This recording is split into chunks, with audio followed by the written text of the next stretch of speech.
Zafira B соли барориш 2007. من این 4 پخلانیکای پیش دستم. من این حجتاش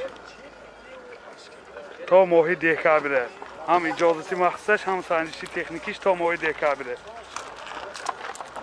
من این نمود از قفای ماشین قفاش بیان 4 پخلانیکای قفایی نه حاضر داخلی سالن برای شما معلومات میدیم دوستان.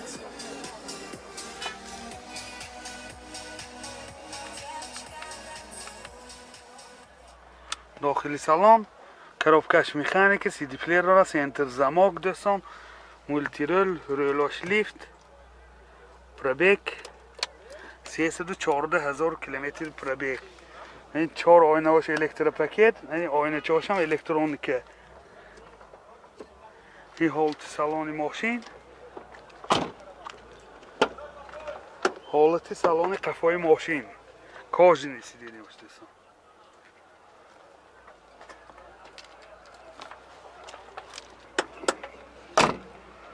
موتور 1.8 1.1 سوزشواریش گاز بنزین گازش یورو 4 دوستان.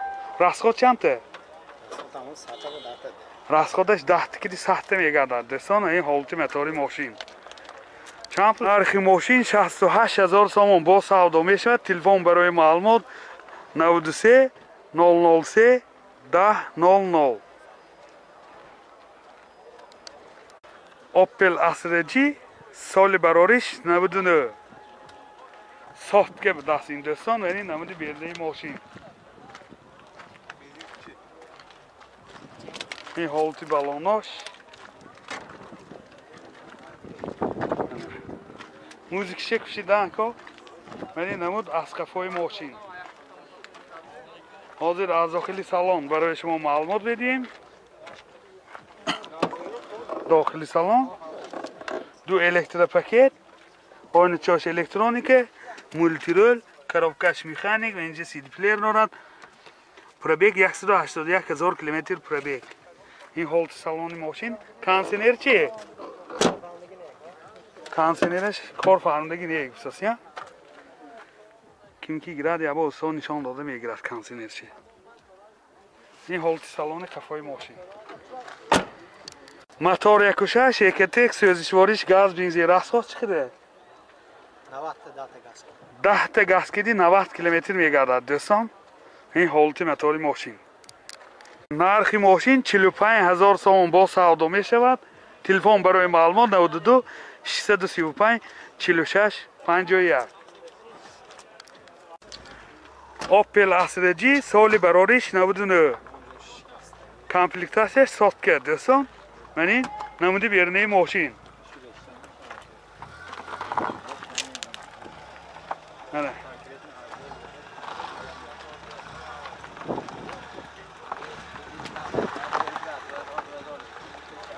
ها براختیم. این نمود از قفای ماشین دوستان.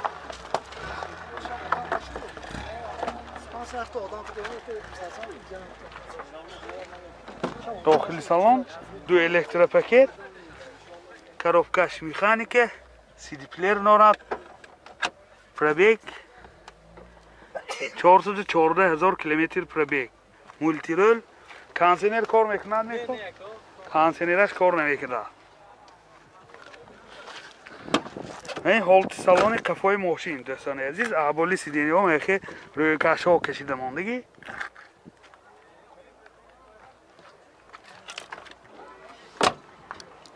موتور 1.6 1.1 سوزشواریش گاز بنزین راسخود چنده؟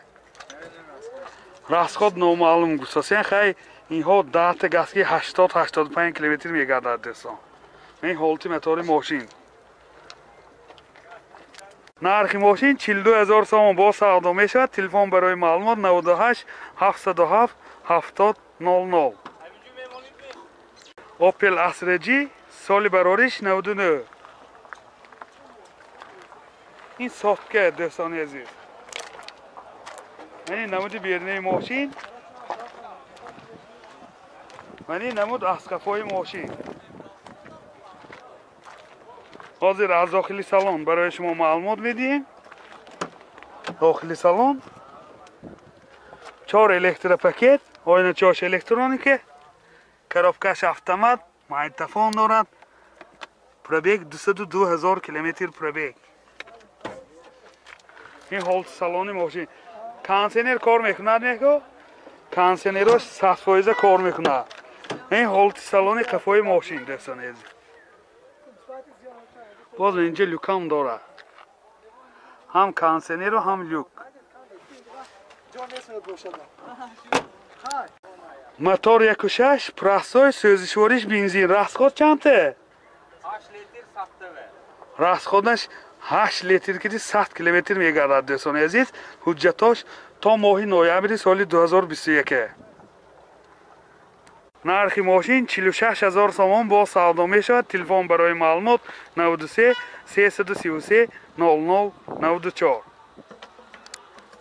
اوپل کراوان سال برارش 97. کامپلکتاسیش سلکشن دوستان.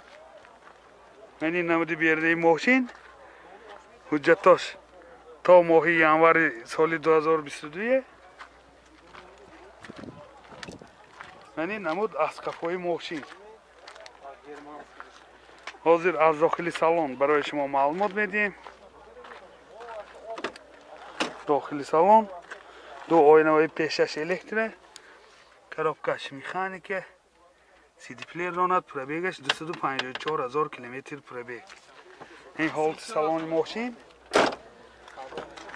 این هولت سالن قفای ماشین. ابولی سیدینی ها و این روی کشای زمانه کشیدگی و این شتارکای قفاش.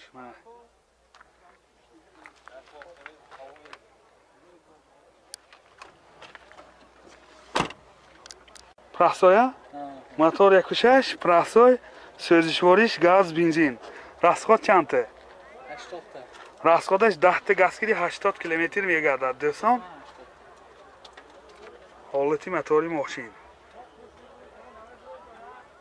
نرخ ماشین 34,000 سوم با سودا می شود. تلفن برای معلومات 98 700 70 07 98 707 70 00.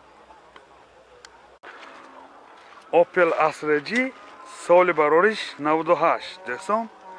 کامپلکتاسیش کامفورت. یعنی نمودی بیرونه ماشین.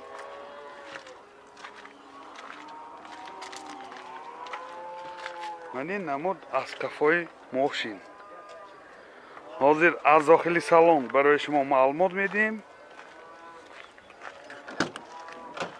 داخلی سالن 4 الکتر پاکت، коробкаш مکانیکه، اینجا CD پلیر دارد. پروبیگ 195,000 کیلومتر پروبیگ. این هولت سالن ماشین. حالتی سالن قفای ماشین دوستان.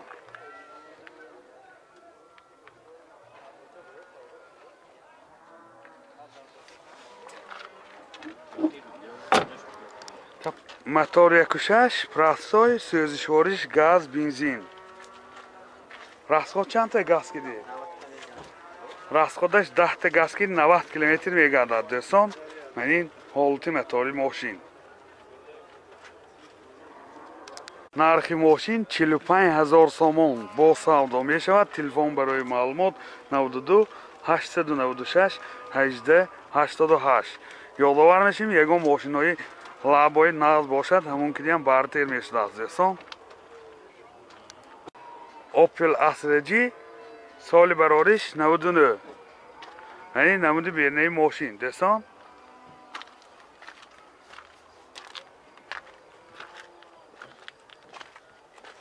یعنی نمود از کفای ماشین.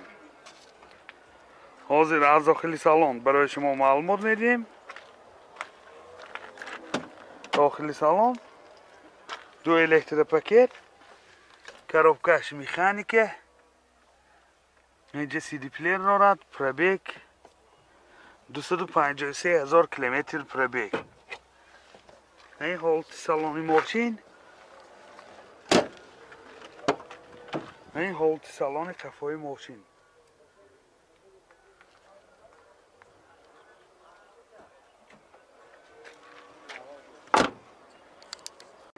Motor yakuşash, ekatek, so'zishvorish, gaz, benzin. Расход чанд та газ киди?